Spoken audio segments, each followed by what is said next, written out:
You see this Peter Obi, if everybody is normal in Nigeria, we're not even supposed to do any election. We're not supposed to do any kind of argument about this or play any kind of politics with this. We'll just hand the country over to him to manage, to make Nigeria a home for everybody. You know, do you know what it means for a Nigerian politician, a governor? People who know they use ear money, they know they use IC money. Do you know what it means for a politician in Nigeria, a governor, to look at $150 million and leave it for the people? Do you know what it means for a politician in Nigeria to look at 36 billion naira and leave it for the public? Do you know what it means? That is the kind of character that can save Nigeria from where it is headed. That is the kind of character that can stop this stealing that has been one of the major problems in Nigeria. This looting, that higher corruption that has been going on. That is the kind of character that can stop it. You know, Anambra International Airport, it is this money he left in office that was used to build that airport. You know, which governor has ever done anything like this? It did not stop there. Governor Charles Soludo, the current governor of Anambra State, confirmed it in one of his videos that Anambra unemployment rate in Anambra State was the lowest in Nigeria when he was the governor, at 13%. He confirmed it.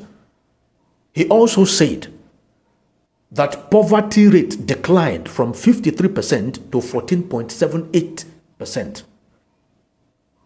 Which governor has ever achieved anything close to this in Nigeria? Peter Obi, you know, I used to tell people that whenever Peter Obi tells you about pulling people out of poverty, just to understand it, that it is something he has done, he has practically done. That is what makes him very different from many of all these guys that are coming up to lead Nigeria. Whenever Peter Obi tells you about stopping corruption, it is something he has practically done. Don't forget, he was impeached how many times? Because of disagreement. About what? About money. Which one of them was, why was he saving money without the consent of the people? Which normal human being will ask somebody, why are you saving money? Which normal human being will do that? That's one of the reasons why I tell you that it is very, very rare. This is very, very amazing for a Nigerian politician to look at money. People who know they use hear money. I came across a video where somebody was saying that some few people were paid some kind of just few number of billions, and they are already doing everything possible to sell off their people, to sell their people to what they don't know, because I'm very sure that many of them that are doing that do not even know what they are being paid for. They don't even know that when the game starts, they will suffer it the most. They don't know. And Peter Obi looked at several billions, 36 billion, and left it for the people. He looked at $150 million.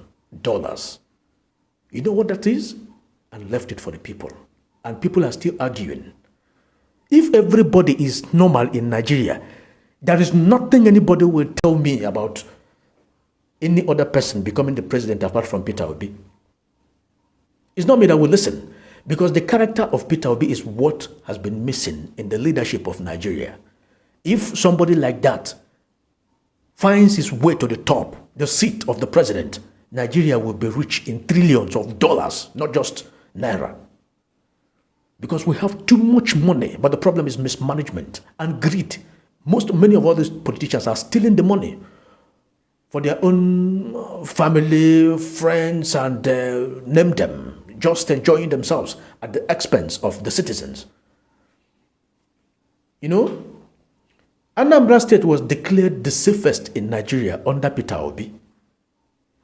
Before Peter Obi became the governor of Anambra State, so many things were going on. A lot of things were going on. Different kind of kidnappings, different kind of robberies, different kind of as in so many things. Just like what Senator Victor Ume said, that time Anambra State was known for the wrong reasons.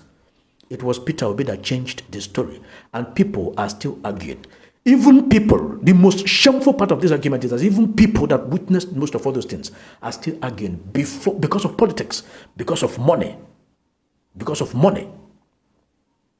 The same bribe that a lot of people collected so many years ago that kept us, that brought us to where we are, that is what they are still collecting today. And there's so much that the future will be more dangerous than what we have today for their own children and their children's children. And they're doing that because of money. Even people that witnessed what Peter Obi did.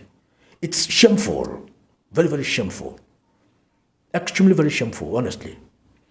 If everybody is normal in Nigeria, we are not supposed to do any kind of election. We hand the country over to him. And if at all we decide to do any kind of election, you come out and say and tell the people when everybody is normal. Because if the people are normal, nobody will collect any money for any vote. They will vote the right person that will make the country better for everybody. And then if they decide to do that, you come out and say that you are the one in charge, that you want everybody to follow this queue. They will open the ground and bury you there. You won't leave that space.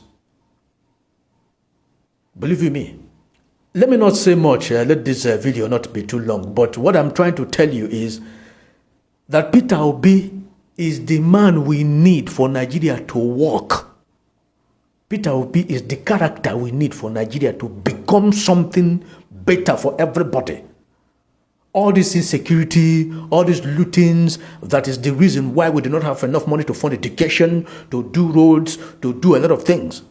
All of them must stop under Peter Obi. Believe you me.